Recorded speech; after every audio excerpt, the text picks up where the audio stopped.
and they really fucking matter. There's like 4 things that matter, and they really fucking matter. I mean, objectively, I mean, you should care, especially you, if you thought about it for 5 fucking minutes.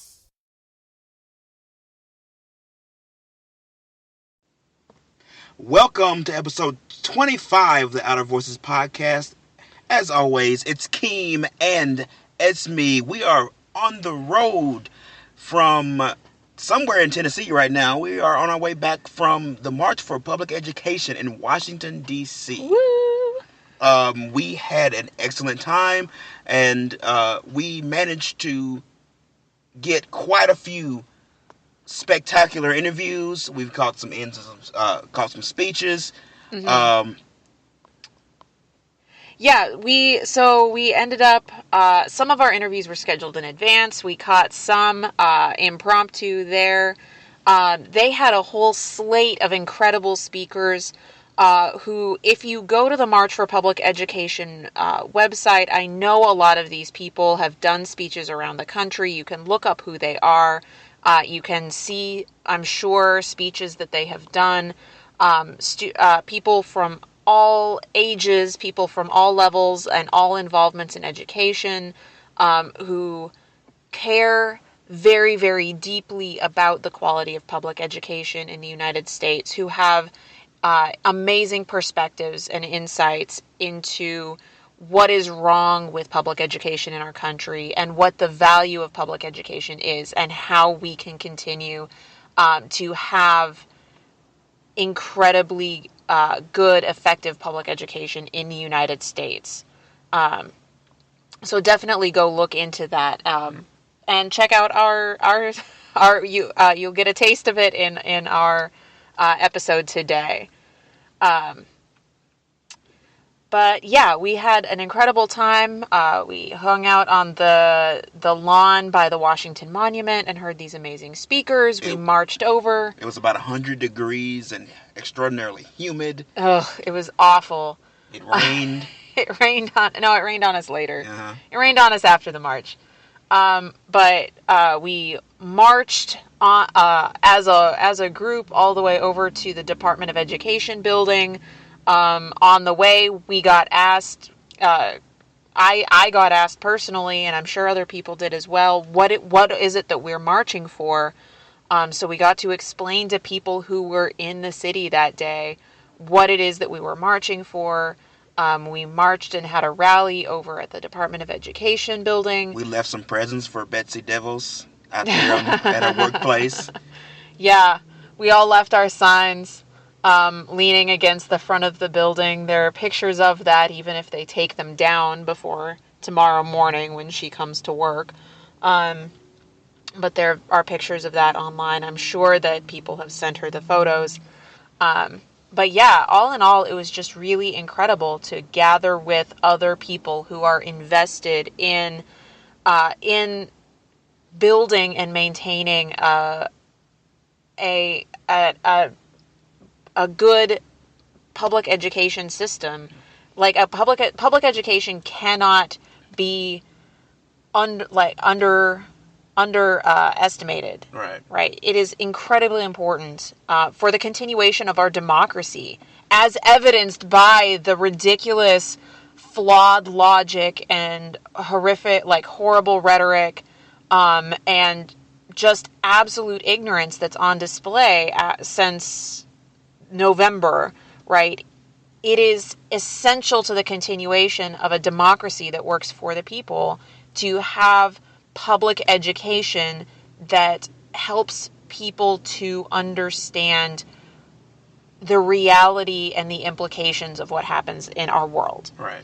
You cannot make educated choices in the voting booth. You cannot make educated choices about who should lead our country, who should make our laws, who should be in charge. You cannot make an educated decision on that if you don't understand the historical context, the historical and worldwide context for those choices.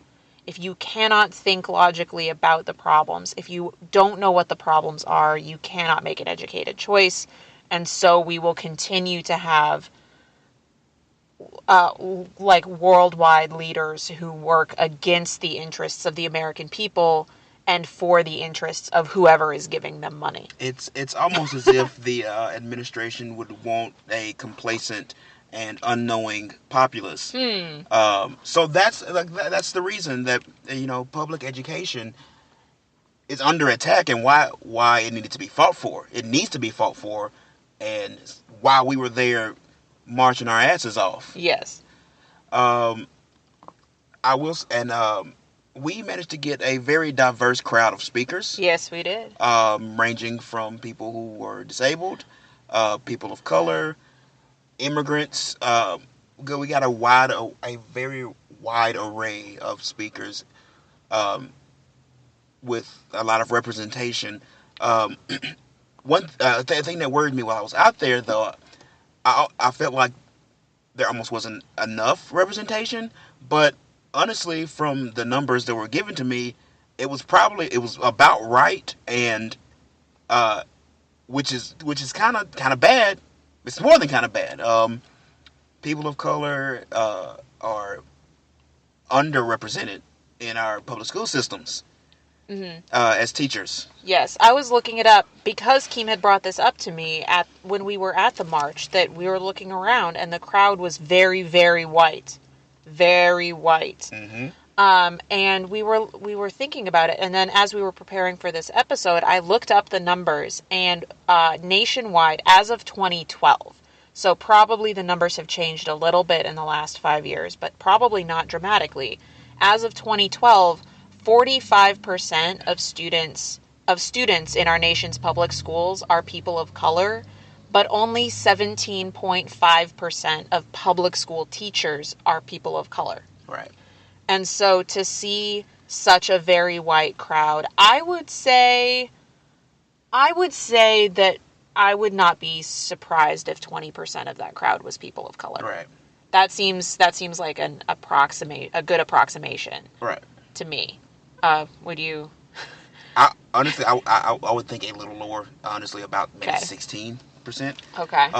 I'm really bad at estimating numbers. I would say about 16% of the crowd were people of color, which is once again, this underrepresentation is a major issue, because the cuts that are being made to public education, the gutting of public education, is going to affect people of color just from economic demographics, political demographics, racial demographics, and to say that it's gonna hit those people the hardest,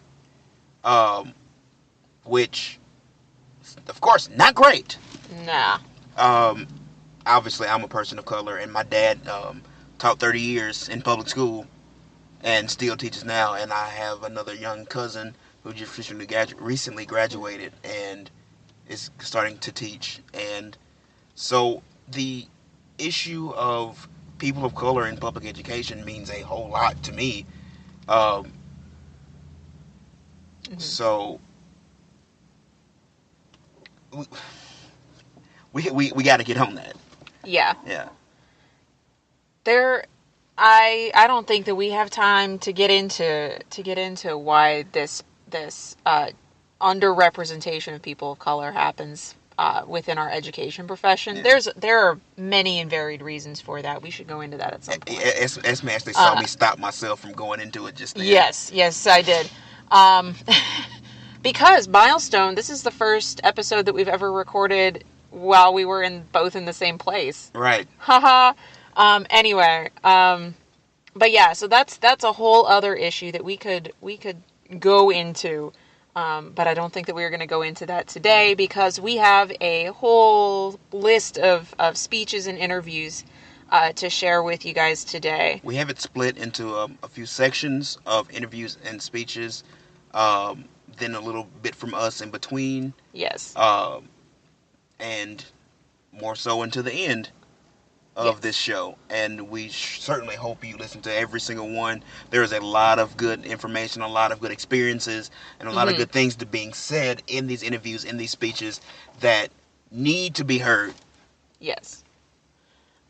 We have a whole variety of people who we talk to who work at every level, all ranging from people who are currently still in college to become educators, or who are going into fields where they are invested in the quality of public education, all the way up through we've got union leaders. We have people, we have a speech recorded with somebody who worked in the Department of Education in the Obama administration. We have interviews with people who are running for their local school board, with a person who's running for her local school board. We have interviews from union leaders. I said union leaders. You did? Yes, I did.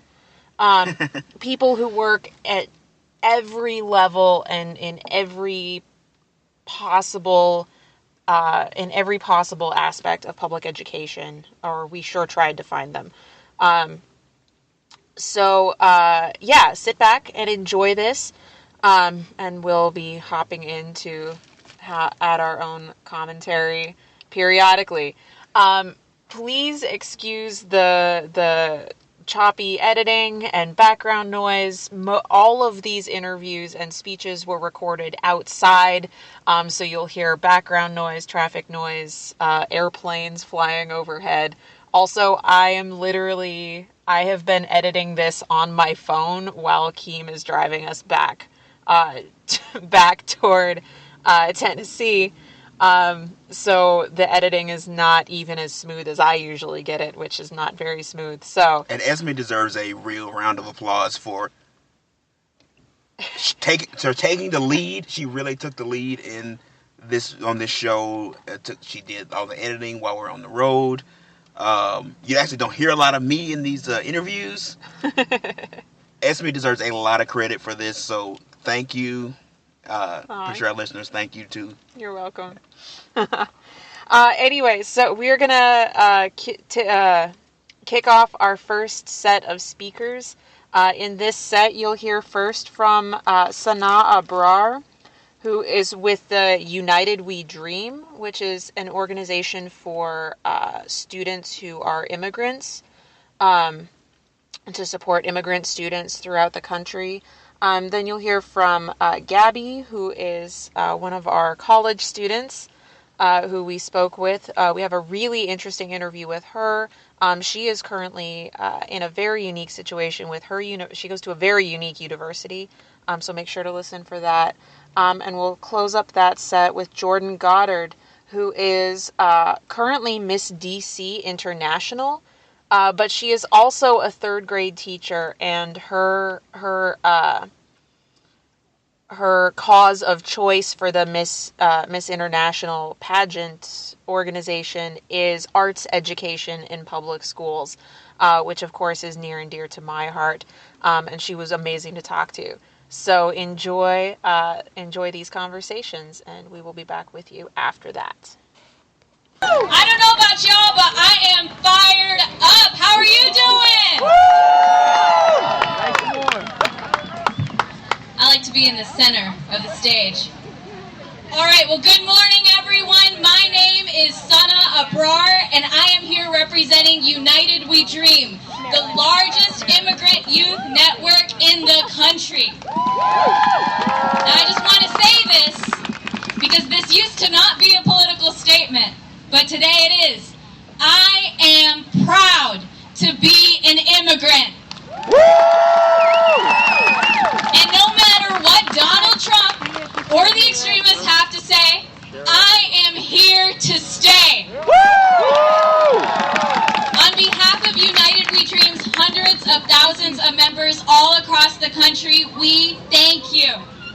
Thank you to the educators who inspire us in classrooms, and thank you to the educators who stand with us and struggle for justice. I came to the United States from Pakistan when I was very young. Growing up, I would ask my parents why they left their friends, their family, their lives behind to come here. And you know what they told me every single time they asked? We came here to educate our girls. This country was and still is a beacon of hope for millions of immigrants who come here to create a better life for themselves, their children, and their families. It's what brought my parents to make the decision to move all the way across the globe to make their lives here. Now, I grew up in Kentucky, land of horses and suburbia. Growing up, I was often the only brown kid in the classroom. I felt isolated and alone at times, and I felt I had to prove myself more than the other kids in the classroom.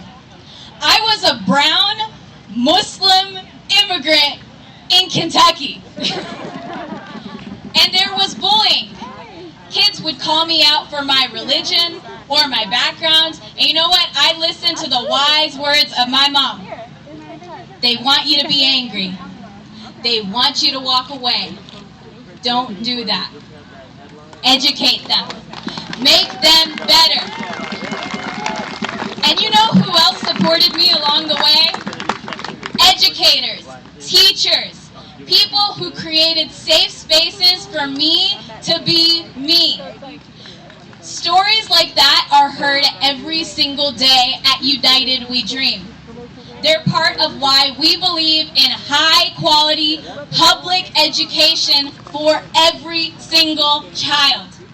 And it's why we believe that educators should be treated like the professionals that you all are and should have the right to collectively bargain in the workplace. Because for most people I know, teachers are the gateway to the American dream.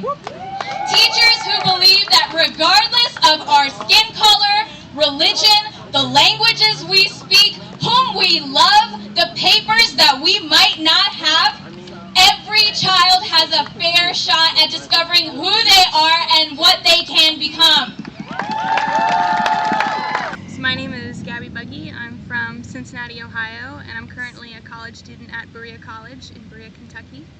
I attended a private Catholic school 1st through 6th grade, and then a public school 7th through 8th, and then another private Catholic school for freshman year, and then finished high school going to the same public school system that I was in before. Nice. So I've had a good mix of public and private schools.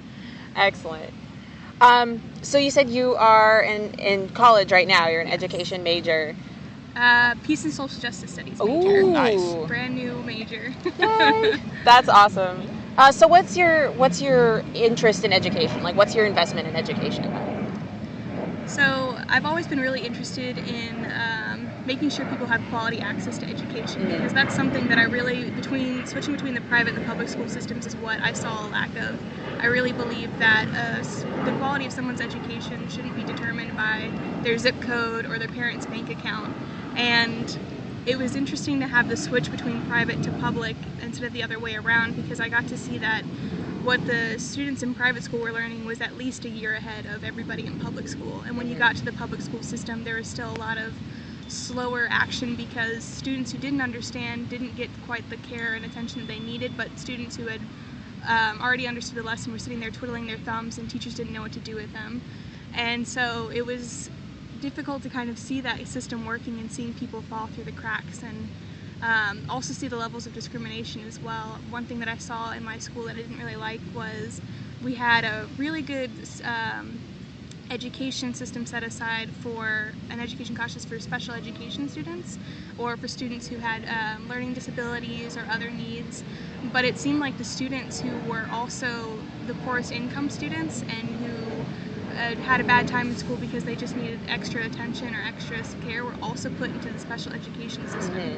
And they were never integrated into classes with other students, and so they had more behavioral issues. And it was also a part where I kind of saw any student who was black also got put into the same special education group, and it didn't make sense. Yeah. It's very common. It's very common back home. Yeah. Super common. I have not seen that in the schools that I have been in the last few years, mostly because almost all the students are black. But yeah, like that's a huge problem, right? Where there's differences that should be rightly attributed to cultural differences are instead attributed to learning difficulties. So things that are cultural literacy is just glossed over. And there's a push to not do that quite so much in education programs now, but it still happens because of the implicit biases of teachers and administrators, right? That's where that comes from. It sucks. But yeah, so what do you see is the biggest threat to public education right now? The biggest threat? That's difficult. Yeah, I know, right? Or a threat, or... There's really a disparity between the education systems all across the U.S., and I think that there's a lot of issues, especially with budgeting, that really needs to be focused on. So two things that I've kind of focused on the last year is looking at public schools on native reservations and seeing how little funding they get, how students really struggle just to kind of survive in school, and that's not really the environment they should be in. And going to Berea College, I've been able to so it's located in the Appalachian region, and so I've been able to see a lot of the schools that are there and the lack of technology that a lot of these schools have. And when I hear the Secretary of Education saying that students in Appalachia, they should focus more on having classes online because it's going to save resources for the schools somehow by having these classes online, when most of these students are kinetic learners or hands-on learners, or they need extra help, or there's schools that still don't have computers in the Appalachian region or internet at all. And so how are these students supposed to access these courses instead of attending school? Yeah, and that's a push. So that whole argument is something that I see, that there's a push in public education right now to like you said, to save resources by pushing these students into remote learning. Sometimes they call it the flipped classroom, where the learning is done on a computer, but that completely glosses over the social and emotional benefits of being in a school with your peers and interacting and learning how to work cooperatively, right? Some people in this country, some people, I say, pointing to where the Department of Education building is, some people have decided that the point of an education is to get knowledge, and have glossed over how the point of an education is social, right? It's not just about the knowledge that you get, it's also about learning the cooperation and learning how to work with other people. It's that whole humans are social creatures thing, and we need social development to adequately be humans. Yeah. And people seem to think that everything is completely individual, and yes, everything is individual and quantifiable. Yes. Right? If it can't be measured by numbers, it's not worth teaching. Well, and that's kind of the worst part too, is because people don't really absorb it. They sit there and they learn it for the period of time. They take the test that needs it, and then the information's gone. Yes. They don't ever actually learn it. Yeah, exactly. And public education is so busted right now. Thanks, Washington. Love you guys. I went to private school. Yeah, you did go to private school. Did it teach you how to cooperate with people? Nah. That's why that's why we need to fix public education. Yeah. Private school failed me. Yeah, right. We gotta get public education for everybody, even those poor private school kids. Yeah. Anyway, do you have anything else that you wanna add to the conversation today? I think one thing that's really interesting too is seeing the Department of Education stance on college education as well. Ooh. Because I don't know if you've ever heard of Berea College. Mm-mm.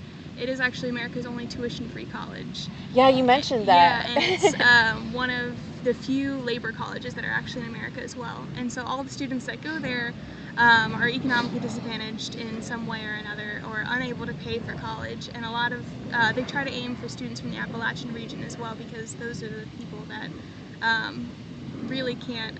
They don't envision themselves going to college, and here they have this opportunity. It's kind of really cool too because we also have a large international student population as well. Nice. So it's a really diverse campus. We have students from like all 50 states that have been represented, and everybody works. And so it's kind of interesting because we all have this background where we come from, these economic disadvantaged families.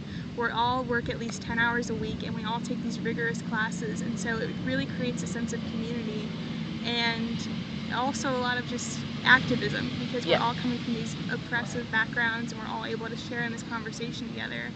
And it creates a different sense of college because everybody who's there really wants to learn, really loves to learn. And so it's really interesting if we go and visit like a state college or another college and see that students there are paying so much money for an education that's actually not as up to par as like what Berea standards are. And the students there just kind of sit there biding their time and paying money into the system. And with how hard it is now and getting harder to pay back student loans, it doesn't it doesn't make sense to have this kind of environment where it's not bolstering people to learn and people fostering that like community of we're here to learn, we want to learn, we want to share this education and knowledge with everybody, we want to become better people. I mean, knowledge is power, and that's just that is true. I had a unique experience where I went, or I guess it's not a unique experience, but millions of people across the country have had this experience where I went to public education for all of my like K through 12 schooling, and then I went to a private college. And it's interesting, and I have friends who went to state universities, and the focus is completely different, right? I went to a private Catholic university, and I, as part of my requirements, took history and took English and took philosophy and took religion and took art and took all of these requirements that were designed to help me think better, right? Like the whole focus at a lot of these private schools is giving you a variety of knowledge, right? A large pool to draw from. Well-rounded, right? To give you a experience in diverse thinking, right? So that you have more creativity, you have more different kinds of knowledge to draw on. But public education at every level seems very, very laser focused on one particular thing. Like I have students who I interact with who are in middle school and high school, like 8th graders, freshmen in high school, sophomores in high school, who have already decided what it is that they want to do with their lives and don't see any point at all in learning anything other than that. And I'm like, I feel like we need to and they only think that they need to learn the things that are considered important for what it is that they want to do. So like they have to learn the things to pass the test, and then they have to learn the things for their career. And I'm like, no, but you need to like learn all of the things because these are important things to know as human beings. And that is not prioritized at all in public education at any level, right? Is knowing a variety of things. Right. It's very much laser focused, which is completely broken, I think. Well, I think I remember taking my first career assessment test in 8th grade, and then you had to list your top 3 choices or whatever results you got, and you had to report to the teacher like by the end of the week, this is a profile of the job that I've chosen for the rest of my life. You're 14 years old and you're taking this test. It doesn't make any sense. I got into an argument. I did that in 8th grade also. I got into an argument with my teacher though because none of them was teacher, but I had already decided that I was going to be a teacher. And she's like, no, but you have to pick one of your top 3. I'm like, why? Yeah. Why do I have to choose a thing to do now? Why do I right now have to choose a thing to do that's on the top 3 for this personality test? Can't I choose my own path? Isn't that what you've been telling me this whole time? That I can be anything I want to be? Well, I want to be a teacher, even though this test doesn't think I would be a good teacher. Ugh. I think I was just as argumentative with mine. I just refused to choose one of the top 3, and instead, like, number 20 at the bottom of the list was fast food manager. So I did this whole profile on, like, all of the benefits of a fast food manager and how good I would be and how I could work at Taco Bell or McDonald's and be, like, just as good as the number 1 on my list was, like, a college professor, and I was like, both are equally valuable in society, because what do the college students do after class? They go to Taco Bell. They come to me. Right. So. I wish everybody would realize that. Like, let's value all of the jobs that make our country run. How about? But not everybody agrees with me, as evidenced by the arguments I've been having on the internet lately. Anyway, yeah. So thank you for coming and talking with us. Thank you. This will be excellent to put in our conversation. And I really like the perspective that you brought from the college that you go to, tuition-free college. That's unique. That's definitely unique. Okay. So who are you? My name is Jordan Goddard. I'm a third grade teacher at Capitol Heights Elementary School, which is Prince George's County. I'm Miss District of Columbia International. I work with Girls Inc. out of Howard University in D.C. And I'm here to support arts education, which is my national advocacy platform for the Miss International competition. And my goal as Miss DC and hopefully Miss International in the next week or so, fingers crossed, is to lobby and advocate for the retention of arts programs in our nation's communities. Excellent. Very nice. Excellent. Yeah, I wholeheartedly believe that creativity is as important as literacy. There is no way that we can get by and expect children to resist other things in their lives without something to supplement, something other to supplement it. So I don't know. Creativity. Hashtag. Yeah. Excellent.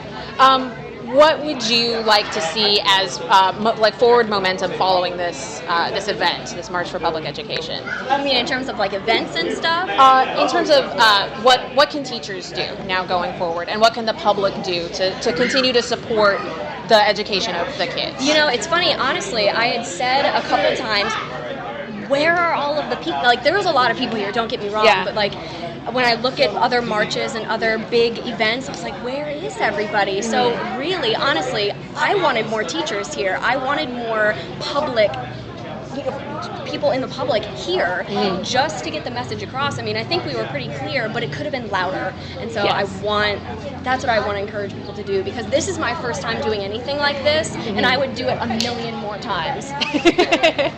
Awesome. Thank you so much. Yeah, absolutely. Thank you so much. No problem. I appreciate it. And we are back. We hope you enjoyed our first set of interviews. We would like to, coming off those interviews, we'd like to talk about a few things that we would like to address. Mm-hmm. There's a few things that came up in those interviews, especially with Gabby and with Jordan, where we were talking about there's a lack of focus in our public schools on providing students with a well-rounded education base. There is so much focus in our public schools right now of deliverables, right? Of students being assessed and their learning being reduced to a number. Because that's what the focus is in America, right? That's what the focus is. This is what happens when you let capitalists be in charge of public education, right? Everything is reduced to the numbers, things that can be measured, and then the measurement there's a price put on that, right? Public education, particularly in America, is not seen as a public service, it's seen as a business. And so students are not receiving the breadth of learning that they need in order, like I touched on in the introduction, in order to be educated in the way that they need to be to make good decisions about who should be leading our country. Students are taught to be products and not people.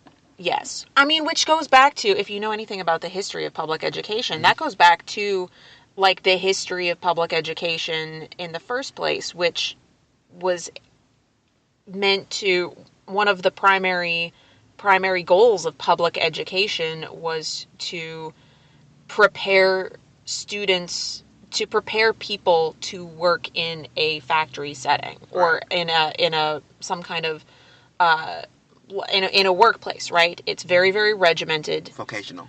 Yes. Yeah, very vocational. It's very, I mean, not necessarily though, because with vocations, like vocational education is very much still on the apprenticeship model, right? You find somebody to teach you how to do the thing.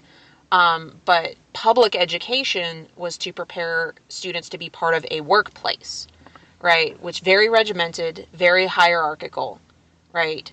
You have a room full of people who are all doing the same thing in the same way under the direction of somebody who is higher than them.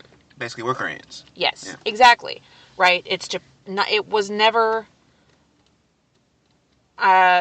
this is now a early 20th century, right? Industrial Revolution sort of thing, right? Where the focus was on preparing them behaviorally, not on preparing them how to think. Right? Whereas before, the focus of education, much of the focus on education was very liberal arts. Right? If you had any sort of higher education, it was meant to be well-rounded. Right? If you got any education at all, right? People who were in vocations or who were farmers or who were in any of that got very specific. But if you got an education, it was meant to be well-rounded. And the understanding of democracy is that you have a well-rounded enough education to be able to make decisions about your leaders based on an understanding of the context in which you are electing those leaders, which we don't currently have in American public education. And I mean, even more than just the political level, without a well-rounded education, students don't become fully developed human beings. Yes. You don't develop the social skills, the problem-solving skills, like music and social studies, everything else. Like, they teach you the things you need to survive in society. Yes. But as these programs begin to be cut more and more, we're losing the actual social needs, the social things that these programs provide to allow people to be able to survive and grow in society, and which is just leaving a society of people who can't function, not really other than outside the workplace. Yeah, we don't have an understanding of the context of our current experiences. Right? We don't have any historical context. People who don't study, like young people now who don't study recent history, don't know that this is not the only, like, this, what we're living through now with Trump in the White House is not the only, like, presidential crisis we've had in this century, right? People, in American history classes right now, like, I remember, at least when I was in school, we didn't make it past World War II very often. No. I think one year when I was in high school, I think we made it all the way up to Vietnam. I have a degree in history. Yeah. And as a history major, I can say, even all the way up through college, unless you chose it and unless you put your focus in history, you didn't get much further than you didn't get further than the Civil Rights Movement. That's usually where it cut off. Yeah. Recent history, which is when it comes to Trump administration, recent history and Nixon, very important to know, but that's not something it's really glossed over, if it even gotten to. Yeah. But Yeah, so without history, right, we don't understand the context for what we're going through right now. Without philosophy, we don't understand, we don't have any sort of understanding of anyone's thinking on what does the human experience mean, right? Like what is it that we're supposed to be aspiring to? Without studying philosophy, we don't understand the context for things that have happened in our own history, right? Without studying philosophy, we don't understand the context for the American Revolution, right? These things are not separate, but they are separated by the education that kids are receiving right now. I didn't understand a lot of these things until I went to a private liberal arts university that placed a high priority on on a broad education. We had a very broad core. I went into it a little bit in my interview with Gabby, where I went to a college where I took 2 history courses and 3 religion courses and 4 philosophy courses and fine arts and English and all these things with the intention of giving me context for the human experience. I have a better understanding of the human experience because I took these, but I would not have gotten nearly that sort of breadth of knowledge, that sort of insight into what it means to be human if I had gone to a public university. And I would say, being a person of color and speaking for people of color in the way that I can, um, with all that's going on now, especially regarding Black people, the police shootings and stuff, it is liberal arts education is extraordinarily important to young Black people growing up. Like we need to understand why these things are happening to us, why we exist in the place in society that we do. Because if we don't know it, we can't change it. Yeah. We can't fight against it, and we're gonna these things are gonna not only keep going the same way they do, but they're going to get worse. Mm-hmm. And we cannot, we cannot survive that. Black people, other people of color, LGBTQ communities, like all of us, we cannot survive the future if we do not have a education that's rounded enough to let us know why and how these things happen.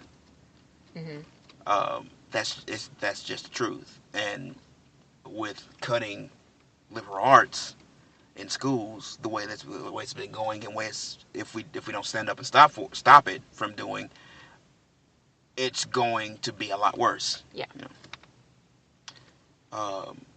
Is anything else you want to add for that with that little bit? No, I don't think so. And so we also wanted to mention Gabby. She talked about her experience at Berea. Yeah. One of the things that we both can vouch for is the ridiculous nature of the student loan system. Yeah. Tuition rates at schools on a college level, especially, are exorbitant. Yeah. Oh my God. Yeah. I get the words mixed up. They're ridiculous. It's nearly impossible for a student to pay for school. Oh no, it's not nearly impossible. Yeah.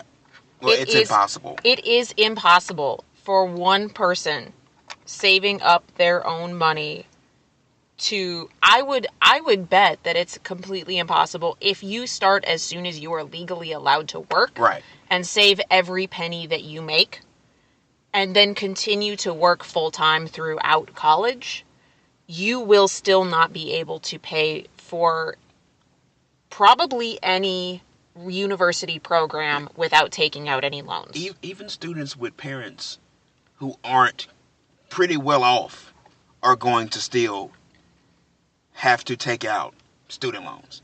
I know quite a few students who parents have been saving for their schooling since they were children, and the students still have to take out. They have to take out student loans, and once they take out student loans, they're slapped with ridiculous rates for Interest. Yeah. I will say, so I was in college. I started college in 2005. So I was in college when the economy went kaput in 2007, right? My student loan interest rates for my first year and a half, my first 2 years of college are actually not that bad. Right. They're not great, but they're not that bad. But after that, so I had private student loans. And I will say the interest rate on the very first private loan that I took out. I also had Stafford loans and I had Perkins loans and I had all the loans. But on my private loans, that's where it showed the most. The interest rate on the very first private loan I took out was 5.25%. The interest loan that I took out for my last year, in 2009, in the school year 2009-2010, was 13.25%. Good Lord. Yes.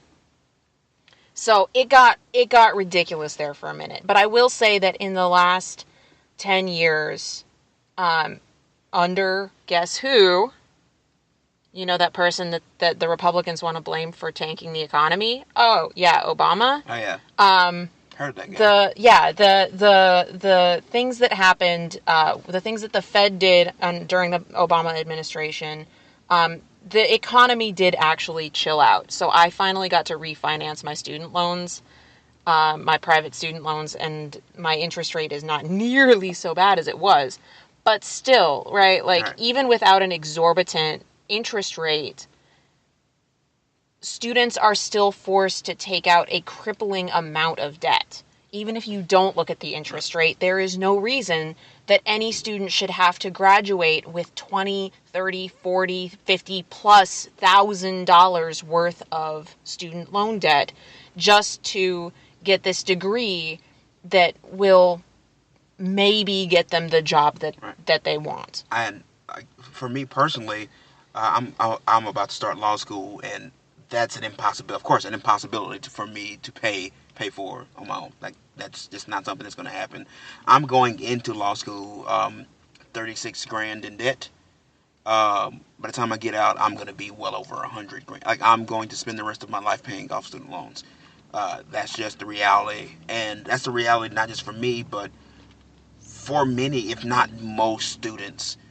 Not just going as far as like grad school and law school, but just college. Mm-hmm. They're going to be paying their student loans for the rest of their lives.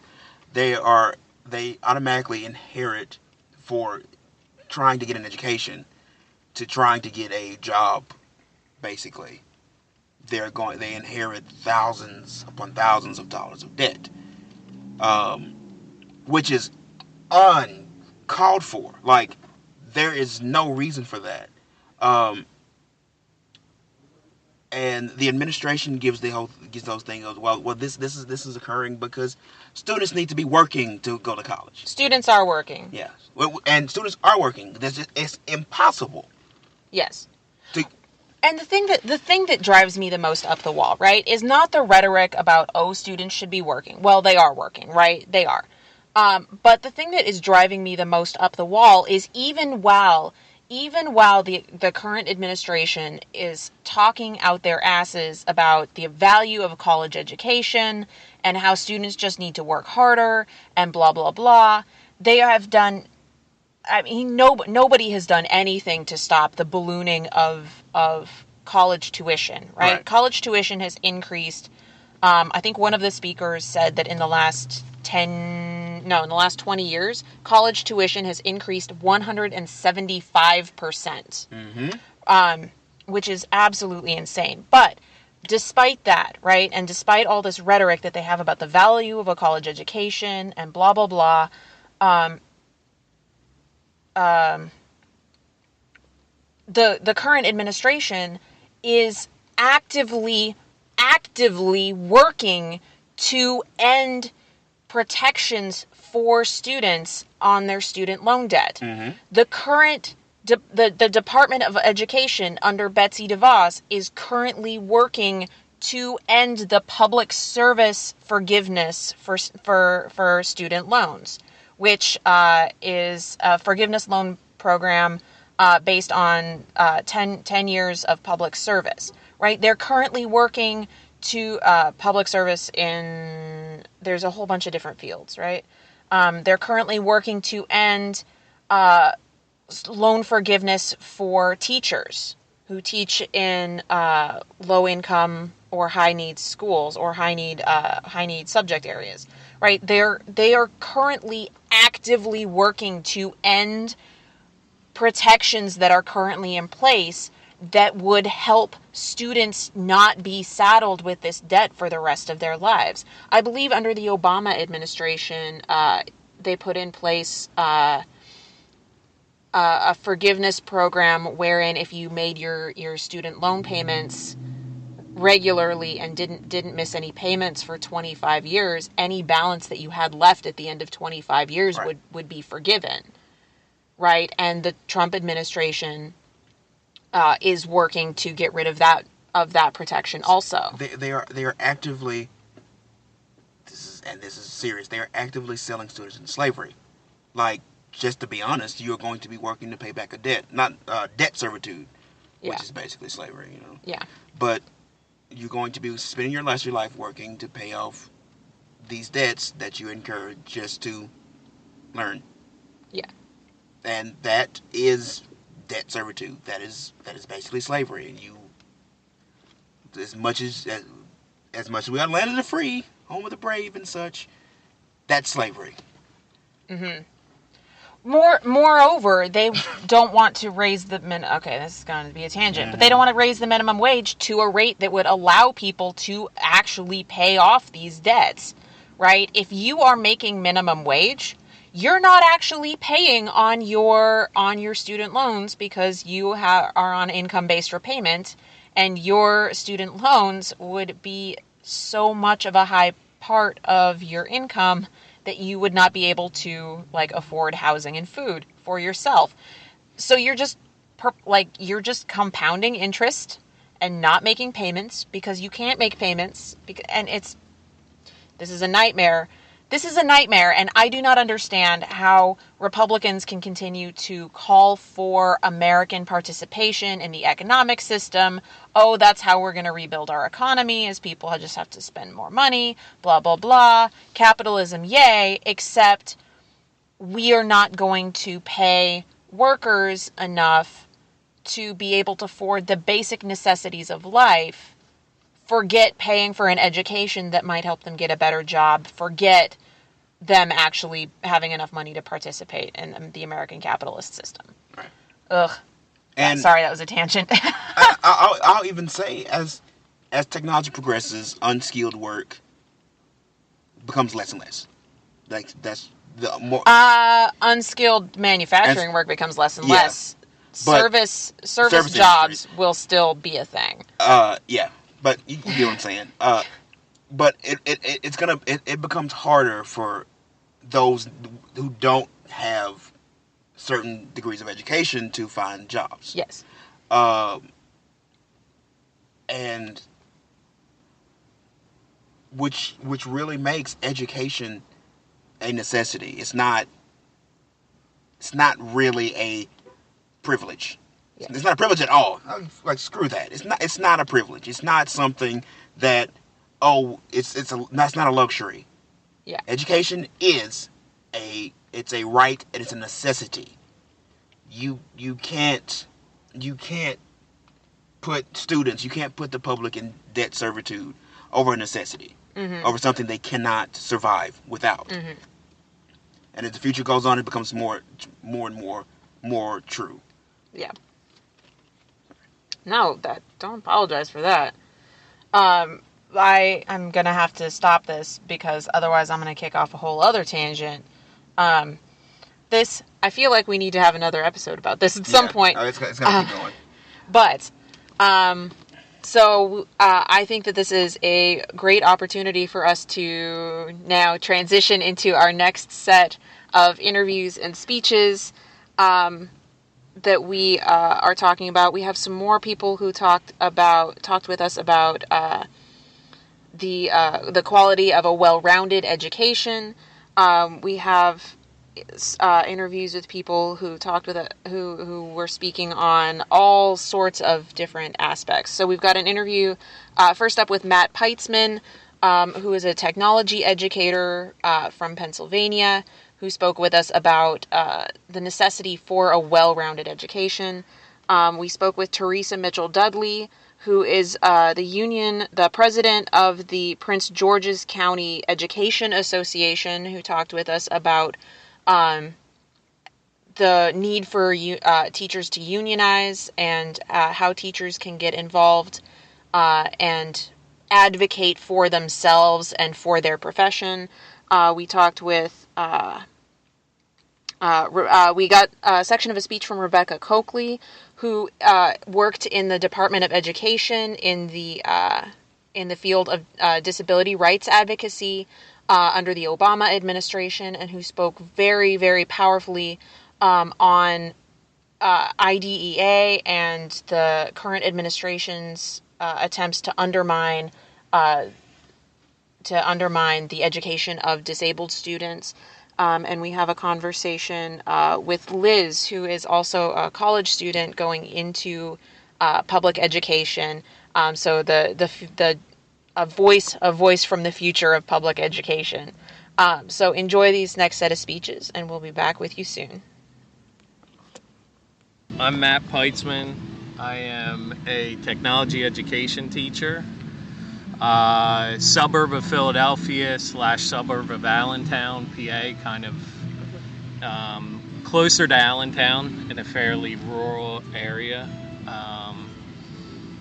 That's where I grew up. It's where I graduated from, so I'm really invested in the community. That's awesome. And the experience that kids get. It's changed quite a bit in the last 20 years, I would say, but still a fairly suburban, rural type district. So I teach an elective that kids don't have to take. Yeah.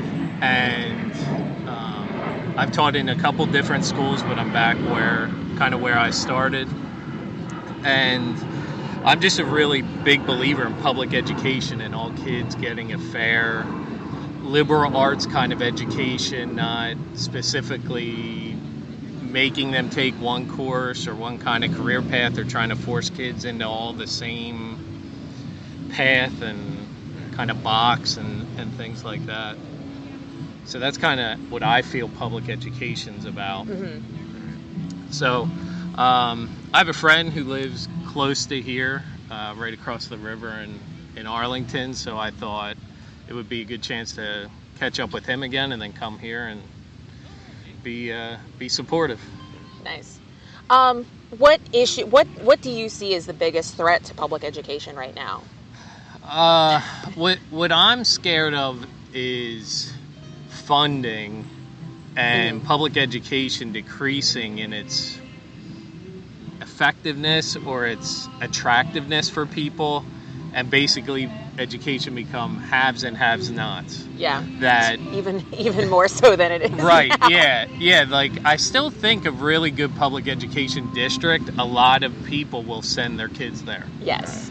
But I'm afraid of it getting so defunded and being an elective, me losing my job and some I believe in, or my content area being decreased, but then also that kids don't get the experiences that I think they deserve. Yeah. Yeah. Yeah, I have seen that from that side. I don't, because of the podcast, I don't talk in detail about where I teach or what I do. Okay. But the first school that I taught at, I also teach an elective. Okay. My content area, the funding for the school was decreased, and my program was cut completely. Yeah. And I had to go find another school to teach at. Yeah. So that's definitely a scary thought. It's very. I know in Mississippi, especially when it comes to funding, funding is constantly every year being cut. Yeah. They're trying their best to get rid of public education completely. Elective programs are pretty much not there anymore. They're trying to cut public schools in favor of charter schools pretty much everywhere. So like, what definitely what you're here for, and what you like think the biggest threat is coming from there. I will say, like Mississippi schools are in seriously bad shape. Yeah. Yeah. And looking at it, it looks like that this is what the administration wants to do, right? Is cut funding for public education in favor of charter schools and private education. It seems to be, yeah. Ugh. And the one thing, like I kind of alluded to, that really scares me is I don't know a lot about public schools or charter schools, like never having taught in one. But it seems like to me here's what we're going to focus on in this school. And electives aren't as plentiful and available to kids, which it's kind of related, but like I hate when I hear kids talk about playing a sport and they want to go to one sport. It's like, you're in high school. This is the time to do everything, explore things, right. Play as many sports as you want. Yeah. Take whatever classes you want, because you can still do it a little bit if you go to college, which who knows how many of those kids will, but it's a lot harder to do those things. Like high school's, to me, the time to really kind of explore all your options, because it's there for you. Right. It's going to cost you money afterwards to explore those things. I think part of that is a cultural shift. It's been happening for a long time of like what is profitable, right? I have conversations with kids all the time who are like, I want to be an engineer. Why do I have to take history? And I'm like, you're 14. Right. Yeah.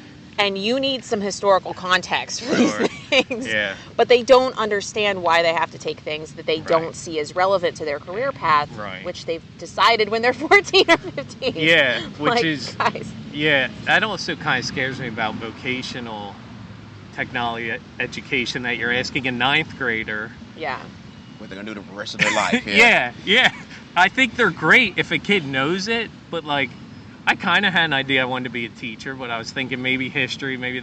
Yeah. Not until I was like a senior did I really start thinking about what I ended up being. And you're saying, a 14-year-old, 15-year-old... Yeah. Has now decided what they want to do and doesn't see the value in learning anything else. Yeah. And I try to tell them all the time, I'm like, guys, like this is life enriching. Like this gives you context for everything else that you want to do. This gives you context for dealing with other people. Right. But they don't see that. All they see is laser focused on what it is that they want to do. Yeah. Every one of my friends growing up, by the time they were a sophomore in college, had completely changed the career path they had chosen beforehand. Yeah. So. Yeah, I believe it.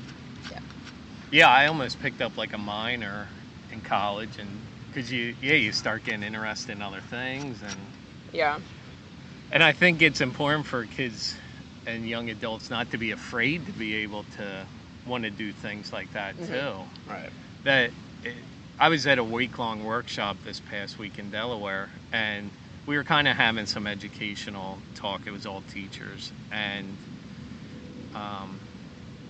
sometimes it's scary thinking about kids feeling like they're pigeonholed in one direction and not feeling the freedom to explore things. Yeah. Or the fact that some countries, outperform us on tests, whatever that means, I don't know, but it's also, okay, well, to me, public education is also about how the kids feel emotionally. Socially and emotional too, in addition to the actual book work or what they're learning in the curriculum, to make them more well-rounded, not only education-wise but as people. And I'm afraid when you really get into a path that you're paying $20,000, $30,000 a year in a private school, are you going to feel that freedom, or are you going to feel pressure? Yeah. Not that I'm against private schools and stuff, just I think that should be a small percentage of how our kids are educated. Yeah. just like I'm saying, kids shouldn't be all directed. Right. I'm not saying public education is for everybody, but it's for the majority, I feel like. Yeah. It's for the masses. Yeah, and it still is, despite it being Yeah. deprioritized in the budget. Yeah. It still is the number one way that people are educated. Yeah. But why did you Hi, come out? my name is Teresa Mitchell Dudley, and I'm the president of the Prince George's County Educators Association. Wonderful. We're an affiliate of NEA, which is one of the co-sponsors for the march today. And myself and my teachers and my members that are here because we understand that public education is a social justice issue. And it is the social justice issue in America.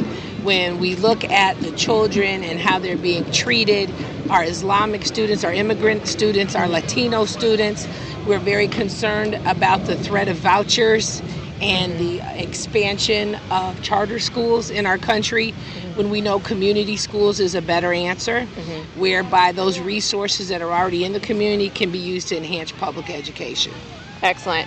As somebody who's affiliated with an educators association, what actions do you recommend for educators to take to help fight in their own communities? Get involved and get engaged with their association, because the collective voice, the collective collaborative voice is what we need. If you have crabs on the beach and the seagull comes down, the seagull's going to get them all one by one. But as a collective voice and as a collective group, we can really make a change. And we have been very complacent for way too long, and it's time for us to stand up. It is the labor unions in America that are responsible for the social change that has occurred in America. We need to continue on in that legacy. Awesome. Thank you so much. I'm going to say disability, and you better get damn used to it. We don't say special needs in our community. Our needs are not special if everyone has them. In 1990, when the ADA was passed, only 2% of college students were students with disabilities. Today, 27 years later, that number's risen to 27%. No, I'm sorry, that number's risen to 11%. My bad. I wish it was 27%. Our kids are twice as likely to drop out, 3 times as likely to be put in the foster care system, and 4 times as likely to be in the juvenile justice system. Olmsted in 1998 ruled that people with disabilities have the right to live in their homes with their families. Today, though, we see a whole new trend where jails are the new institution. The jail in Chicago is the biggest mental health treatment facility in this country. That is not acceptable. A strong public education system, we know, is key to the success of students with disabilities. Last summer, I had the pleasure of co-hosting an event with my colleague David Johns at the White House entitled The ADA at 26, What the Heck Does It Mean to Be Young, Gifted, Black, and Disabled? A young man that was at the event said, "It means that I have to control my autism the minute I leave my house so I don't get shot. Not I have to decide what hat I want to wear to school. Not I have to finish my book report. As a 9-year-old Black autistic youth, there is a target on his back, and this child knows it." He said the 2 places he ever felt safe was at home with his family or at school, where his teachers and friends were kind to him, and he was in class with everyone else. For students with disabilities, school can be a sanctuary. Meanwhile, we watch this administration pry the teeth out of civil rights statutes one by one, like a demented sort of dentist. I adamantly protest the idea that vouchers and choice are good for disabled students. Vouchers and choice are segregation. They're dangled in front of our families who want good schools, where in reality they strip parents of their rights under the IDEA to ensure the protection of their students' civil rights from day one. They make it a hell of a lot easier to expel and suspend our students with no due process. As it is, we know that this will push out predominantly Latinx and African American students with disabilities. We need schools, not push-out factories. I adamantly protest the cuts to Medicaid. Medicaid is an education issue that will make it harder for good teachers to do their job, taking away students' accommodations and allowing them to access the same classrooms as their peers. I adamantly protest this administration's conduct around campus sexual assault. We know that for Black women and girls, it's not the school to prison pipeline. It's the sexual abuse to prison pipeline. This continues to directly impact students with disabilities, who up to 80% of young women with developmental disabilities are sexually abused or assaulted by the age of 18. That number is not acceptable. We know that students with disabilities are also more likely to identify as trans, and the rescinding of the guidance allowing transgender students to use the restroom of their choice is an attack on disability civil rights as well. So we know that roughly 1 in 4 people have a disability, right? So it's not just Mia and I and about 3 or 4 of y'all out there. And I see some of my friends from the Department of Ed, from the Obama years out there. Love you guys. 1 out of 4, so that means 1 out of 4 of you. So what do I expect you to do as disabled Americans that are in our schools teaching our students? I'm expecting you to come out of the disability closet. I'm expecting you to shade the years of ableism that you've taken into account. Talk about your disability in your school. Talk about how it impacts your life. Talk about how you were brought up. We know that when LGBT teachers do it, it directly impacts the outcomes of LGBT students in our schools. For me, it was my junior high guidance counselor, Dick Coast. He was an amputee, and when my mom and I went in for my first 504 meeting, he told my mom very nicely to sit outside, and we would call her in when we were done with it. My parents are super progressive, but were in no way prepared for him. And when I went to that next high school, I had a very different experience. My guidance counselor, Mr. Connell, looked at me and said, "I'm sorry, miss, kids like you don't go here." This was 1993. The ADA was 3 years old. 504 was way older than that. Kids like you don't go here. My response was, wait, there's a school for redheaded little people? How was I not made aware of that? That is still happening today to our younger siblings in the movement with disabilities. But you can be that student's Mr. Coast. You can be the teacher making the safe school for that 9-year-old boy whose school is a sanctuary, because the alternative is not acceptable. So I welcome you here today on the 27th anniversary of the Americans with Disabilities Act, while our colleagues in ADAPT are continuing to hold it down around the country to save all of your health care. I welcome you to remember that health care is as much an education issue as it's a health issue. Well, my name is Liz. I am an intern here in DC for the summer, and I'm having an amazing time.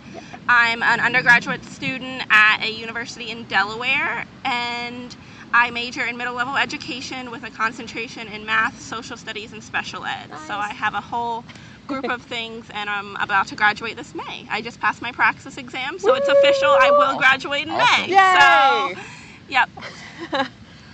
So you said you're in DC for the summer. You came in from Delaware.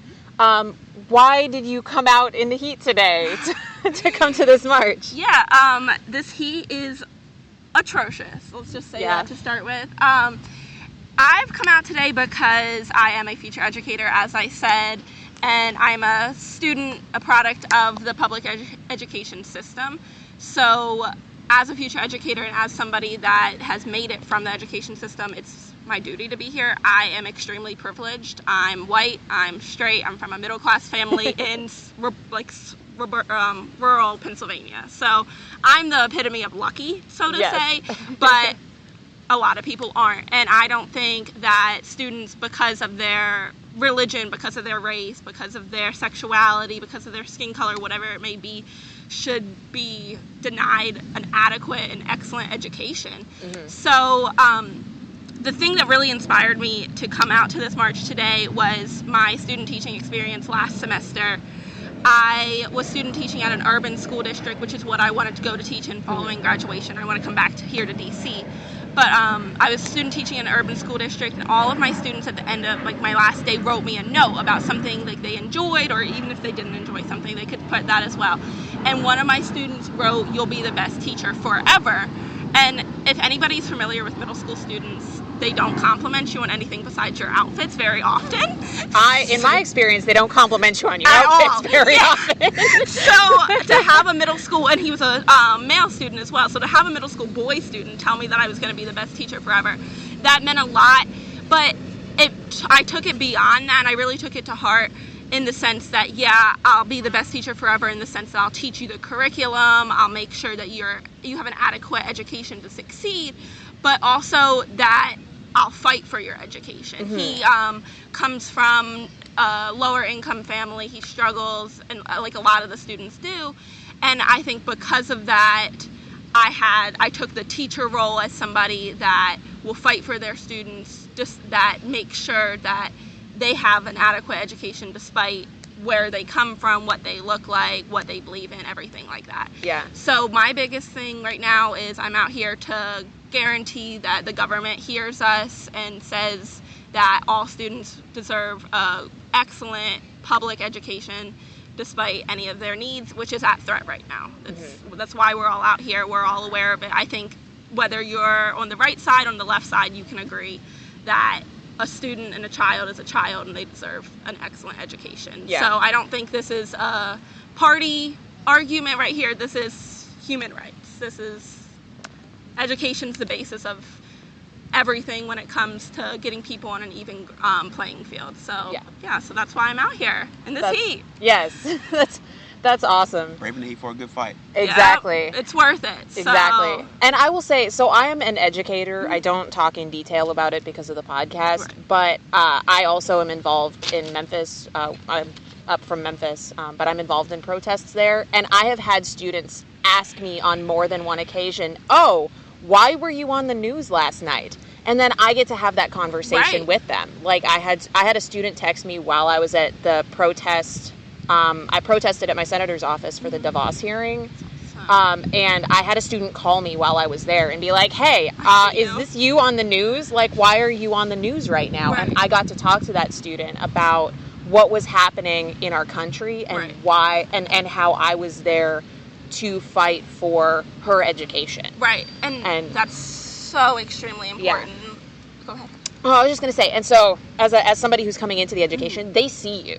Oh, absolutely. Right? They see you, and that's a good opportunity to talk to them and to get them invested in their own education. Yeah, it's important that they know that just because they look different than the people that are running the country right now doesn't mean that they're any less or any inadequate. And I had a student this past semester, I won't go into details, just to protect his privacy, but he came out to me as homosexual, and the fact that he felt comfortable enough to come out to me as just a student teacher and say, like, look, this is what's going on in my life, what advice can you give me? Mm-hmm. That's what being a teacher's about. Yes. It's not about teaching the curriculum and making sure they pass a standardized test, even though that is important. You have to do it, it's part of the job.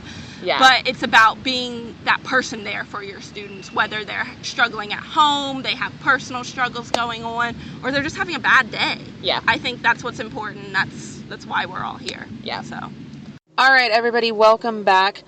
We have one more content section for you today.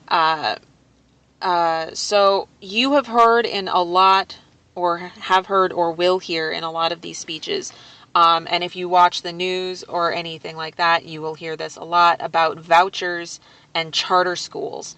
And I know that there is a lot of misunderstanding and a lot of unsurety among people who are not educators about what exactly those things are and why educators are so fired up about them. Am I right, Keem? Right. So coming from, like I said, coming from Memphis, I'm in a unique place to talk, especially about charter schools, because the state of Tennessee is doing something really nasty with the charter schools right now. So just a little bit of background. A charter school is a school that is run by a private individual or company who most of the time they feel like they have some kind of innovation in education, that they can come in and provide an innovative, creative solution to the problems faced in a specific community. Sounds good, right? Yeah. Nobody ever says that innovation and creativity are a bad thing, right?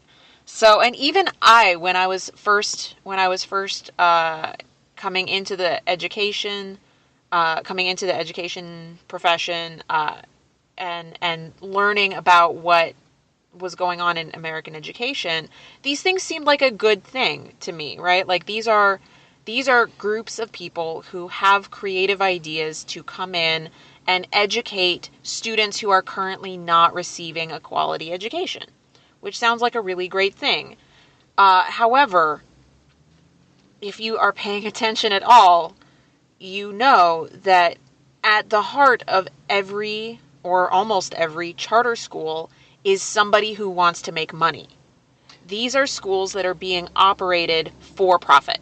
I will also say, Esme, do you know the origin of charter schools in America?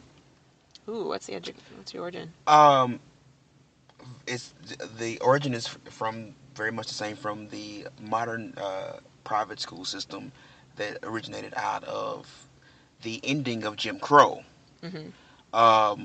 The first real charter schools popped up when desegregation was starting, when they were ordered to desegregate. The charter schools started in the South, and they were basically the way to keep segregation in place.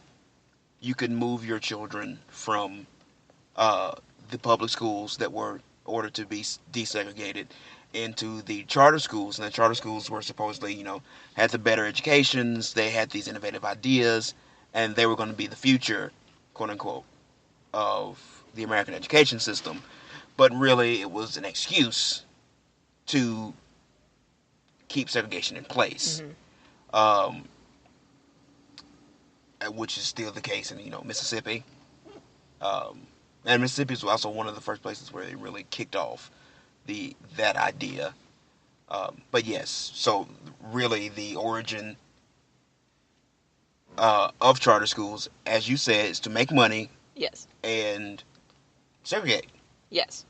So what is happening in so many places? So charter schools are extremely common, especially in urban centers, right? Where so many of the students are living in poverty. So many of the students are people of color. All of this. But a charter school is at its heart a way to make money. And because they are coming in and providing an innovative solution. Air quotes. Yeah, exactly. They are not being held to the same standards that public schools are held to. Charter schools are not under any sort of regulation by the local school boards. They're not considered part of the public school system in the location where they are. And so almost nowhere in the country are they subjected to any sort of scrutiny or any sort of accountability as far as how they actually spend their money. Right.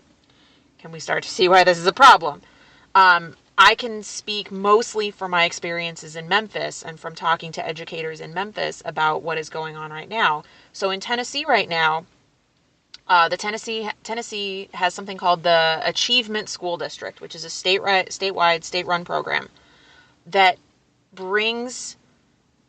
goes to the local school districts, and the local school district can rent them the building, right? The local school district will pull students out of a school, abandon the school building, rent it to the Achievement School District. The state-run Achievement School District will bring in a charter school's partner to take over the building. Well, guess what? They don't just get the building. They get every resource that's in the building. Mm-hmm. Technology, equipment, sometimes even staff, although they typically bring in... No, they can't do staff because the staff is part of the school district. Anyway, computers, desks, any school supplies that are there, anything that's in the building, musical instruments, anything that's in the building when the charter school comes in, they keep. which is resources, money that is taken away, like resources that the school district has paid for that is now taken out of the school district. It's not there anymore. And they come in and they start a school. They start a charter school run by a for-profit company in almost every case. It's like educational piracy. Yes, it is educational piracy. And then, so now they sometimes they're the only school of that level in that area, or parents can opt to have their students bused to the nearest public school. They do provide that as well. They can bus the students to the nearest public school of that grade level. But so they initially take in every student who wants to go to that school. They will take them in, right? And then they will keep them until September, when the state disperses funds, and then they will start finding reasons to kick these kids out, because they do not have the same kind. A charter school, at least as it is operated in the state of Tennessee right now. A charter school is under no obligation to educate every student who comes to them like a public school is. A public school is required to educate every student who wants to go there, right? Disabled students, students with IEPs, students who are not performing who are not testing at grade level, anything. But the charter school is under no obligation to do that. They're not held to any sort of accountability on that. So they start looking for reasons to kick kids out. So students who have chronic behavior problems, like students who are exposed to generations of environmental toxins. Oh yeah. Those students get kicked out. They are students who are not testing at grade level. They will find excuses to get rid of them and ship them back over. They will force them out. They will get rid of them. They will find any sort of excuse to be able to expel them, because they are allowed to expel them, because there's no accountability there. And then where does that student go? Right back to the public school. Right. But they are notorious for getting rid of students who are not going to test well, so that they only have students who will test well, so that they can say, look, we took this group of students from this public school the year before who tested at this level, and now we tested them at this level, because they got rid of all of the ones who were dragging the average down. And that's... And then the public school that took in all the students who were testing below grade level, now those students are pulling down what would be an unweighted average for that public school, and so they can say, look how much better than this public school we're performing, and it's absolutely ridiculous. And I would say on a student level, that stigma of being kicked out of a school is going to follow them for the rest of their lives. Yes. Which is going to greatly increase the school to prison pipeline. Yes. Right. Yeah, there's so much that's broken with this system. And what community is it that is being disproportionately affected by this throughout the country? People of color. People of color. And your immigrants also. Yes. Which is in most cases people of color. Yes. Well, not so much immigrants, because charter schools are not required to have any sort of language accommodations. They don't have to hire an ELL staff. And those ELL students are not going to be testing at grade level on these tests. And so they can say, well, we can't take you because we don't have staff to provide accommodations for you. So you're going to go to the public school. I'll actually say on a very personal note, the school I went to, private school, had a very similar thing with, they weren't a charter school, it's a private school. But they had a very similar thing with special needs children, or who they called. Because from a certain point, from K through 8th grade, the school was public. Mm-hmm. At the 8th grade, it then became private. Once that happened, those kids, if they had any learning disabilities, physical or mental disabilities, or And a lot of the kids, they did not have learning disabilities. A lot of them were just kids who were underperforming. Once they got to the private section of the school, they were then sent to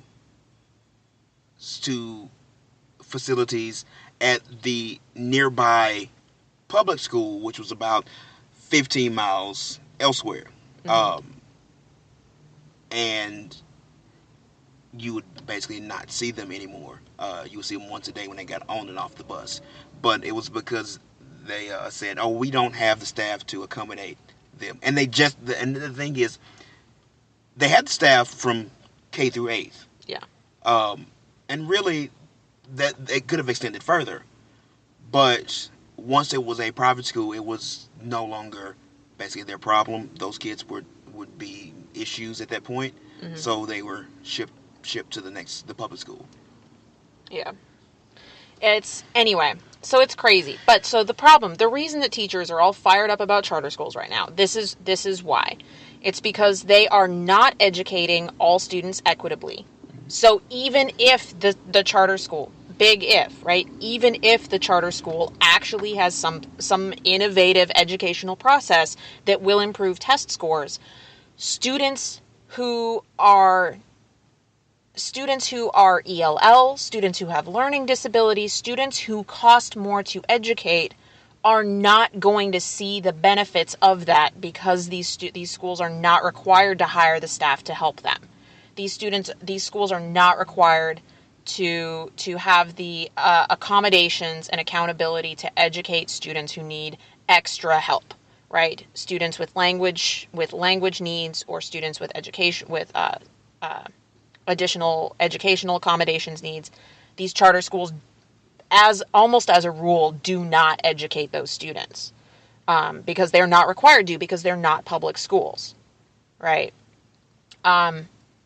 Teachers are also fired up about charter schools because there's no accountability for how the money is spent, right?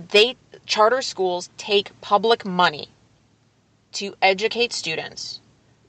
They don't educate, like I said, they don't educate all students, but they take public money, but there is no requirement in place. There's no accountability measures in place to hold them accountable for actually spending that public money on students.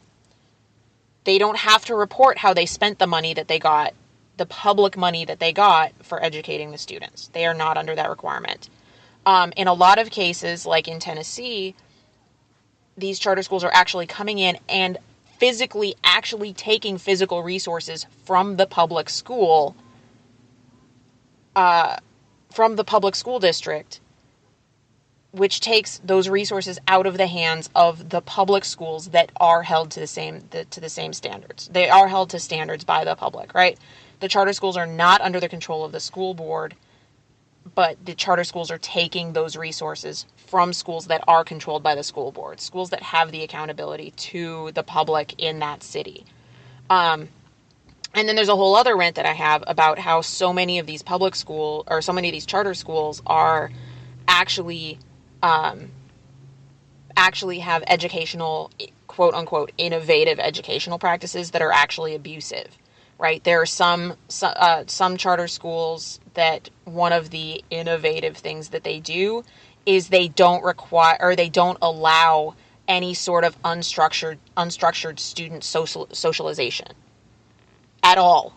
Students sit in the classroom and they have a very strict set of rules about how they can talk in the classroom. And if they violate those, they get kicked out. They don't talk in the hallways. They don't talk at lunch. They sit in silence during lunch. Which is freaking abusive, right? If you make a student go to school for 8 hours a day and do not allow them to do the kinds of unstructured activities that help them relieve the pressure of being a student, that help them gain social skills, that's fucking abusive.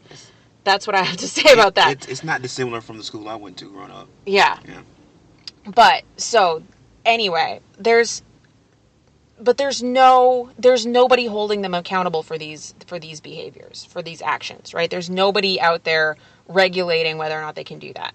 So this is why public educators are fired up about charter schools. So I'm going to go really, really fast into vouchers, which a lot of people have a lot of misunderstanding about what vouchers are. So typically a charter school does not cost anything to go, right? They're typically free to go. The money from a charter school comes from public funds, right? The same public funds that go to your public schools that follow your student from the state.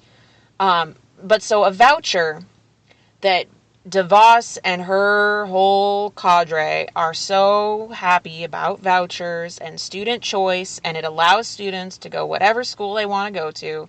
So a voucher is public funds that can go to private schools to help offset the cost of a student attending a private school.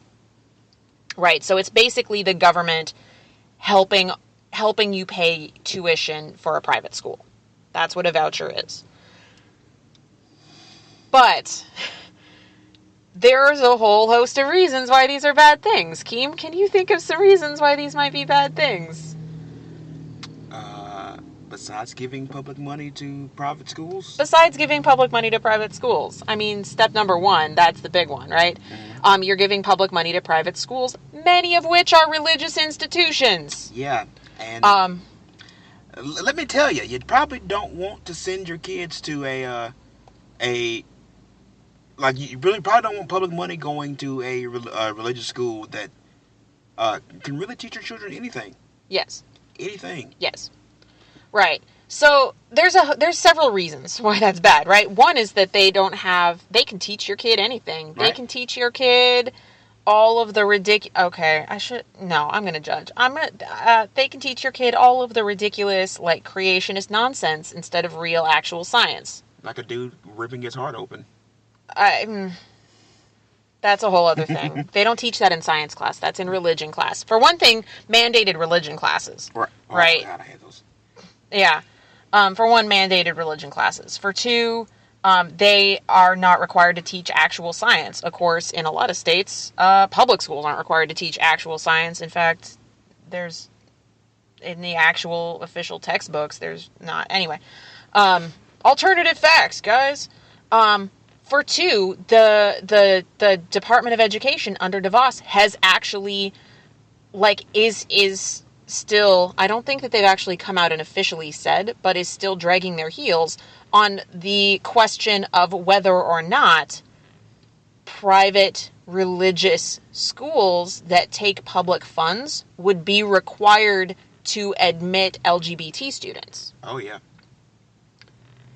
You cannot give public funds to an educational institution that does not allow certain kinds of people based on religious beliefs. You cannot do that. We had a thing about this a few years ago. You cannot do that, but DeVos is not willing to come out and say that you cannot do that. Right? She doesn't want to hold religious education institutions to that. She doesn't want to hold them to that. She wants to give public funds to people who don't want to educate every student. So that's a problem. Also, and one of the last, I missed this part of her speech almost entirely, but the very last speaker that you're gonna hear from touches on vouchers as a racist practice, right? Like as effectively segregation, right? Wherein, so DeVos and her cronies constantly are talking about vouchers as student choice and vouchers as educational freedom and vouchers as a way for students to get an education at an institution that they wouldn't be able to afford otherwise. Well, let's say that a voucher is worth $5,000. And let's say that it is worth $5,000 a year, and let's say that tuition for your fancy schmancy private school is $20,000 a year. Well, my students' families who are single parent households mom's working 2 jobs to try to feed 5 kids is not going to be able to scrape together $15,000 a year to pay the difference after that voucher. But Mr. Guy who lives in the suburbs who has 2 kids and makes $89,000 a year probably will be able to, right? The people who are going to be benefiting from these vouchers are not people who are only $5,000 away, or like the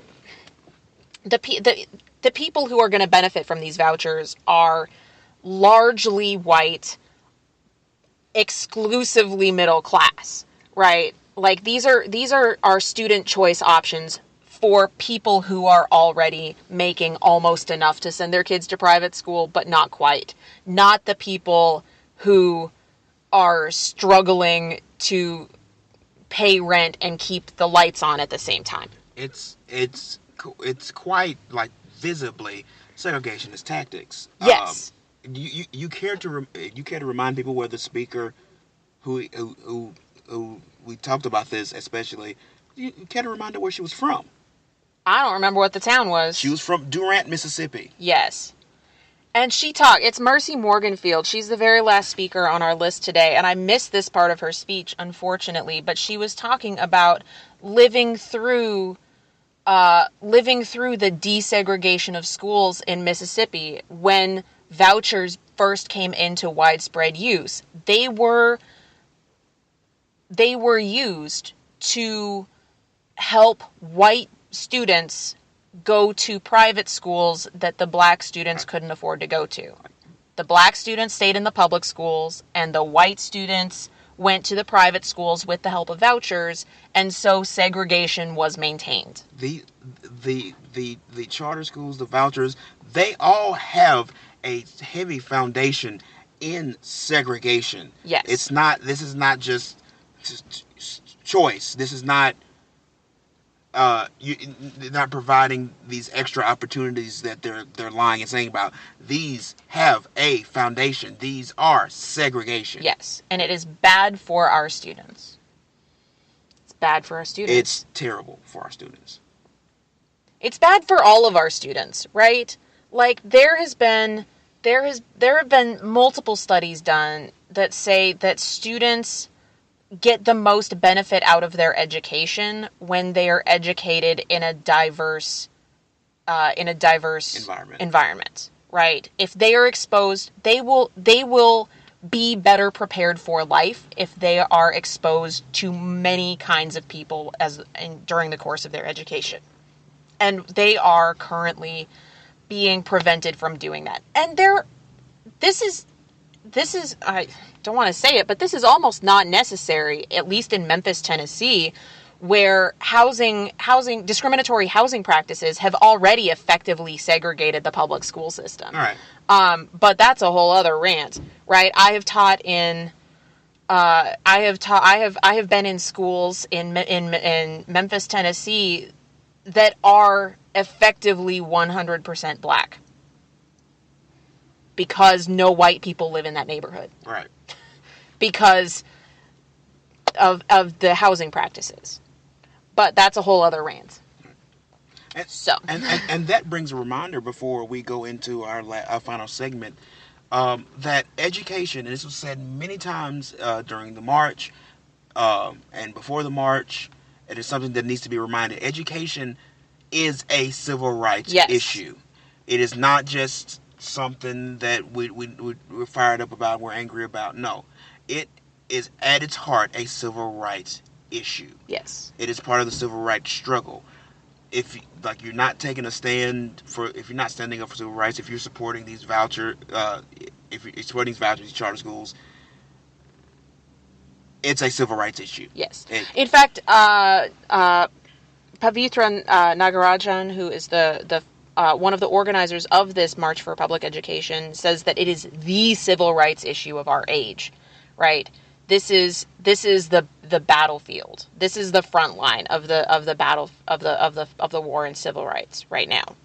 This is where we need to be fighting. And if we lose our we lose our education, we lose our ability to educate the future of the country, none of these other civil rights issues are going to be able to stand. We're not going to have the fighters. We're not going to have the people who are able to think enough to put up a fight. Yeah. So education, it has to be defended. Yes. Yeah, exactly. And with that, let's go into our last section of speeches. So many of the speakers in this last section touch on education as a civil rights issue, and so let's let them tell it. So first up, you'll hear Mary McIntyre, who is an educator from Virginia, who is currently running for her local county school board, and we talked with her about activism and why she continued to engage in activism, and why she's doing the things that she is doing. You'll also hear from Elkin Kavas, who was the media director for the March for Public Education, and he talks about his experiences working with students as somebody who's not formally involved in education. You'll hear from Pavitra Nagarajan, who was one of the organizers for the March for Public Education, talking about education as a civil rights issue. And finally, we'll wrap up with Mercy Morganfield, who is a longtime civil rights activist and is president of the Women's March chapter in D.C., and I wish I had caught more of her speech, but she closes it out very powerfully for us. So enjoy these last set of conversations. Okay. My name is Mary McIntyre, and I'm running for the school board in Albemarle County, Virginia, which is the home of Charlottesville and UVA, if you don't know where it is. And I'm a teacher. I've been a teacher since 2003, and I have two children that are in elementary school. I have a daughter going into 5th grade, and my son is going into 2nd. And the reason I decided to run for the school board is just that, only one of our current 7 school board members has education experience, and I feel like my experience and as a teacher and as a parent is just a missing voice on that board, and that it could bring a fresh perspective. So that was my main motivation. But since I started running, I have learned so much about the issues of our schools. I can name every single school in our county, and I can tell you something unique about it. I also just feel like the process of running for office has taught me so much about what it takes to run an entire school district. It's $1 million, virtually of business. And we need to make sure that the resources are being used in the best manner for our students and for our teachers. And so that's one of the things that's really important to me. So on my platform, I talk about expanding our pre-K program because I do reading intervention. So I see students who arrive at kindergarten and they are so far behind because they did not get quality pre-K. So that's important. We are not serving all the students who qualify, and I think there's no excuse for that. We need to make sure we've got enough room to fit every student who qualifies for pre-K services, and that will help us with our achievement gap. That will also it will save money in future interventions. So it will actually save us money in the long run. We need to raise teacher pay. We live in an affluent county, and on the salary that we pay our teachers, we are hearing from them that they cannot afford to live where they teach. And not only for teachers, but I am also supporting a fair living wage for all of our employees. Cafeteria workers, bus drivers, after school care providers, they are making not much more than minimum wage, and it's really hard for us to fill those positions. So I believe in the living wage, and I think that we, as the county school system, we should make it a priority to be paying everyone fairly for the work that they're doing. Yes, awesome. So you were talking a little bit about your decision to continue being involved in activism, even as you run for the school board in a role that people might have strong opinions about that. Why did you choose to continue being active in protest and active as a in public events like this? Well, I think that once you are an activist, you can't really just take it off and set it down. You're always going to be an activist. And so, the things that are important to me, I am passionate about, and I want to talk about it with people, and I want to share experiences and hear from other people what their thoughts are too. And that's important when you're going into public service, because you don't just represent yourself, you represent other people and what they need. So, when I decided to come to this March for Public Education, for instance, I thought to myself, there are some people who might think, why is she going to a march? Why is she holding up a sign? She shouldn't be doing those things. But, I feel a responsibility to stand up for what I believe in, and to stand up for the students and the schools and the teachers and the families of our school system. And so that's why I'm here. Awesome. So my name is Elkin Callas. I'm from New York. Made it down all the way to DC to support the March for Public Education. Awesome. I actually am not in education formally in terms of career or anything like that, but I'm actually currently unemployed and was trying to find some things to do to kind of pass the time as I look for my next step in my career. But I've always been very passionate about education. I'm a product of a K-8 public education. And even now, like after going to amazing private high school, amazing college, really giving back to my community and doing a lot of work with students in New York in particular, through a program called Y Tú También, for inner city kids, and just like getting them prepared for college. And actually, I contacted Pavithra and Steve and helped them out actually with all the media. Awesome. I was on their national team with reaching out to the media outlets and all that. So it was awesome to see media here, getting people involved and just covering stories. It was like a mad dash towards the end. Yeah. I was really encouraged to see how many people actually responded to me. And yeah, that was awesome. That was great. That is excellent. So what about public education do you feel is so important that you needed to be involved even though you're not formally involved in public education? Yeah, I know. I mean, I just know that there's so much is going on with our current administration and where our country is today, and there's so much stuff that everyone is out there fighting for. Sure, of course. And I just know that the public education, all the seeds that were planted to me as a young kid. I was an immigrant into this country with my family coming from Colombia, and I was very fortunate to be a part of a very good public education system in New Jersey, and that really laid a really good background and sort of foundation for me to continue to evolve as a student, as a professional. And there's so much that gets cut when there's so many cuts going with the budget, right? So whether it's after-school programs, whether it's Title I funding, talking about AP, talking about STEM courses that are so important for students, especially students of color. Since I'm a minority, I'm Latino, I really feel like it's really important for us to invest in that. So I'm marching here not only for students of certain backgrounds, but every student to have those opportunities in this country. Yes, thank you so much. Yeah. All right, so I'm Pavithra Nagarajan. I'm one of the national co-chairs of March for Public Education, and we just did our march from the Washington Monument to the U.S. Department of Education. Nice. Yeah. Why did you organize this? What made you? So much. Go through this whole process. Yeah, this was something. The last 6 months have definitely been something. So Steve Soprani began a group shortly after the Women's March, kind of using that as a momentum. So he was really motivated by the march, and that's why he became an activist. So he created this event that was around teachers March for Public Education, and then it grew to about 5,000 the first week. And then right after Betsy DeVos's confirmation, I just created an event on Facebook, kind of very spontaneously. I think I was just thinking, there should be something, and there wasn't anything, so I made something, and then it quickly ballooned. I said, oh boy, what did I get myself into? And Steve and I kind of found each other because I created this event and he created this group, and so we're like, oh, this is perfect. Let's be one thing, and let's build this together. So we did, and that's kind of why we're here. So we're here mainly because we feel like education is a educational justice issue. It's a major civil rights issue of our time. We're here to make sure that kids are represented by our teachers and by adults that can represent them, and that kids are actually building their own social consciousness and their own ability to advocate for themselves. That's why we're here. Awesome.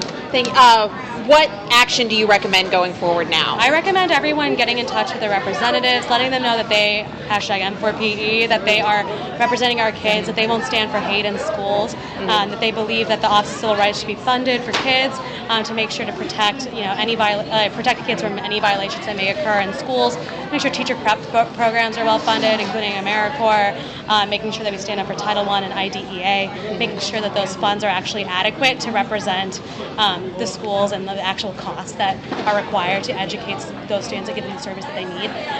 So we're here to march for equity. We're here to march for inclusion. Awesome. Thank you so much. Please, vouchers as being something that's going to marginalize already marginalized people, but vouchers are going to marginalize America. America is becoming more global, but this administration wants to make us more insular. This administration wants to normalize racism. They want to normalize misogyny. They want to normalize xenophobia. All the things that they want to normalize, we have to say no to, because this administration is out of control. They hit you with the outrageous so they can secretly do the unthinkable when you're not looking.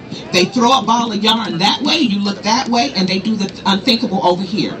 Cutting public education by 14%, that's what they say, that's what's on the books, but that's not what they're planning to do. They're planning to cut public funding for public education a whole lot more than that. And you better believe it. And they're going to do it in all different ways, and they're going to come at it in all different ways, because they are selling our children's education to the highest bidder, and that's not okay. Everyone has said all the things that we want to say up here about what is going on and how these people are absolutely related to the oligarchy that tends to be running this country at this point. But one of the things that we have to do, people ask me, why do you march? And I ask, why do you sit down? Because marching works. Ask Dr. Martin Luther King. Ask the Women's March leaders. Marching works. It puts a stop to things that shouldn't be going on. So what I'd like to say to you as the president of the Women's March in Washington, D.C., my name is Mercy Morganfield. Please connect with me, and let's do things to make sure that our public education is accessible to all people, and that it actually helps our democracy as opposed to hurting our democracy with vouchers. Thank you for being here today. Thank you for being out in the hot sun. Welcome back after that final segment of interviews and speeches. Very powerful at the end there. Just great. Yeah, we're going to sign off on this one now. Thank you for tuning in for this extremely special episode from the March for Public Education. This was a great trip for both of us. I'm very glad that we made it out. And thank you to everybody who we spoke to at the March for Public Education. Thank you to Steve and Pavitra for organizing this. It was an excellent event. I'm glad that we made it out. A very incredible experience, especially for one's first time at the nation's capital. Yeah, this was Keem and both of us, our first time in Washington, D.C. So it was excellent to be able to get out. Like I said, thank you to everybody who we interviewed. It was wonderful to be able to speak with everybody. So many apologies to Jad. I meant to edit and put your interview on my phone, and I did not do that, so we will bump you to next week because I don't have it here in the middle of nowhere in Tennessee right now to put it on this episode, but you'll be on next week. And like special plug for next week. Stay tuned next week for Jad Davis. Who's going to be on next week talking about music, and it's going to be amazing. I cannot wait for you guys to hear that conversation.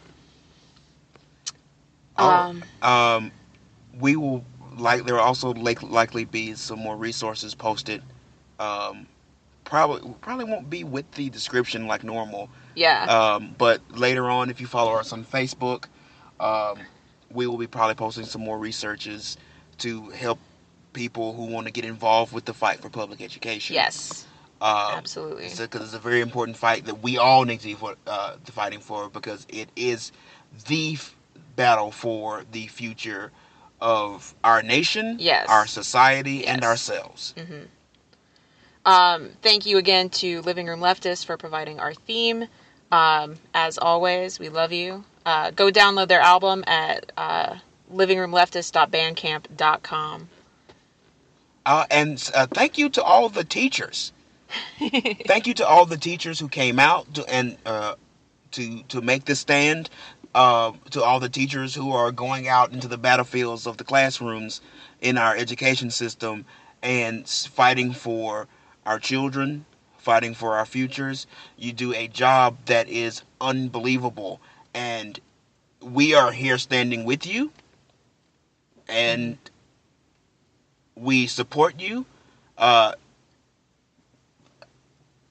Thank you so much, and thanks to my dad, who one of the major inspirations for me going here. Yeah. But like I said, thank you, special thank you from the bottom of my heart, from our hearts, even with Esmé being an educator herself. Special thank you to the teachers who give so much for the education, who give so much for our future. But yeah, so tune in next week. Thank you for tuning in for this episode of the Outer Voices podcast. As always, this has been Keem and Esmé, and we are out.